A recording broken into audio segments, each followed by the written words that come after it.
The sun wasn't up yet in Marrakech, but the Atlas Mountains already called to me. Their peaks glowed in the dawn, promising escape from the city's heat and chaos. I craved something real. Cool mountain air, raw landscapes, and a taste of Berber culture. Traveling on a budget means connecting deeper, talking to locals, finding hidden gems, and making every dirham count. My plan was simple: sunrise in Marrakech, a day in the high Atlas, and back by nightfall. No luxury tours, just shared taxis, hiking trails, and home-cooked tagines. I wanted to see the mountains as a traveler, not a tourist.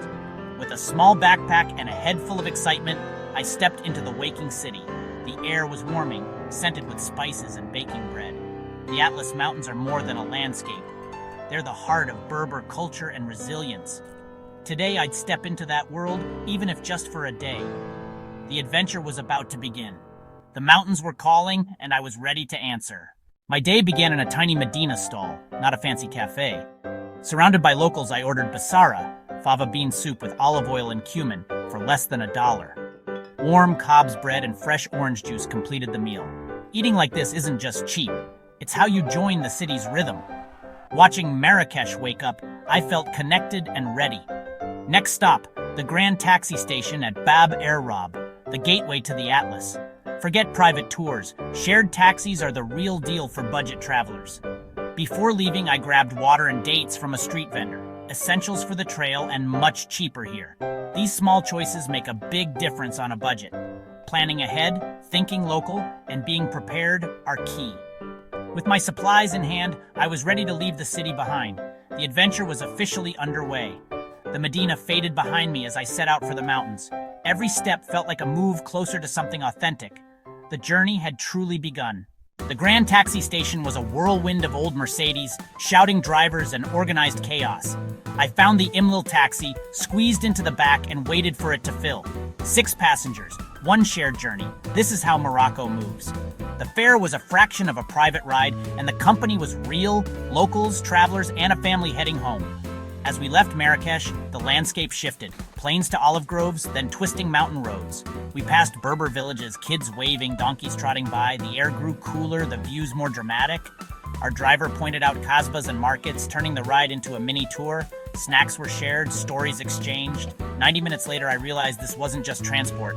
It was a window into mountain life. The city felt far behind. The Atlas Mountains loomed ahead. The real adventure was about to start. Imlil felt like another world. Crisp air, pine scents, and a river's rush. Mules carried supplies, and the village buzzed with hikers' anticipation. I needed boots, so I found a rental shop run by Hassan, who set me up for just a few dollars. Renting gear here is smart. No need to buy for a single hike. Next, pick a route. Guides are great, but on a budget, a map and local advice work wonders. I grabbed a simple map and tips from a shopkeeper. Standing on a bridge, I soaked in the valley views and towering peaks. The houses seemed to grow from the mountainside, a testament to centuries of harmony with nature. My boots felt sturdy, my pack was light, and the trail called. The energy was calm, the landscape humbling. I was ready to hike. The mountains felt close, the city far away. Every step promised discovery. This was the escape I'd been craving. The adventure was real now. Time to hit the trail. The trail climbed through walnut and apple groves, shared by hikers, villagers, and mules. Each step took me deeper into Berber country. Stone houses, terraced fields, and timeless routines. The views back to Imlil and up to Tubkal were stunning. My goal, the Imlil waterfalls, a steady but rewarding climb. Villages like Armed appeared, blending into the mountainside. At the falls, I cooled my feet in icy water and soaked in the peaceful scene. Makeshift cafes dotted the banks, but I just enjoyed the moment. On the way back, I found a quiet spot, ate my dates, and listened to the valley's silence. This wasn't just a hike, it was a window into the soul of the Atlas. Every dusty step brought me closer to the heart of Morocco. After hiking, I followed a sign for tagine with a view to a family guest house perched over the valley. The terrace offered breathtaking scenery, terraced fields, and distant peaks.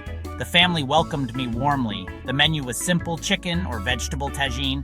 I chose vegetable, and while it cooked, enjoyed fresh bread and a crisp salad. The tagine arrived fragrant and steaming. Potatoes, carrots, zucchini, and chickpeas in spiced broth. Eating this meal, surrounded by mountains, was pure magic. The price? Just $6. A budget feast with a priceless view. This was more than lunch. It was a taste of local life. The ingredients were fresh, the hospitality genuine. I left re-energized, grateful for the experience. Budget travel never tasted so good. The memory would last long after the meal. The High Atlas had fed both body and soul. With lunch behind me, I visited a local women's cooperative, a hub of color and craft. Inside, artisans wove rugs and textiles, each piece telling a story. I was invited to a traditional Berber tea ceremony. Mint, green tea, and sugar, poured high for froth. As we sipped, the women explained their craft and the meaning behind the patterns. No pressure to buy, just genuine sharing. I bought a small wall hanging a meaningful souvenir supporting the community. The experience felt authentic, far from the city's tourist traps. As the sun dipped, I headed back to Imlil, heart full from the day's connections. This was travel at its best, real, respectful, and impactful. The ride back to Marrakech was a sunset show, mountain peaks glowing orange and pink. The city's energy hit me instantly, a wild contrast to the calm mountains. My last stop, Jama El Fna, the legendary night market. As darkness fell, the square exploded with life. Food stalls, music, and endless stories. I grabbed a merguez sausage sandwich at stall 32. Spicy, messy, delicious, and just a couple of dollars. Spiced tea in hand, I watched snake charmers, storytellers, and acrobats. The square buzzed with locals and travelers, all swept up in the spectacle.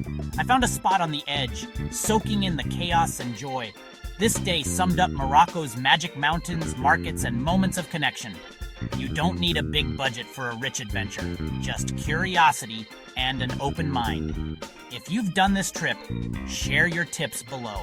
Let's keep the spirit of adventure alive. Until the next journey, salam.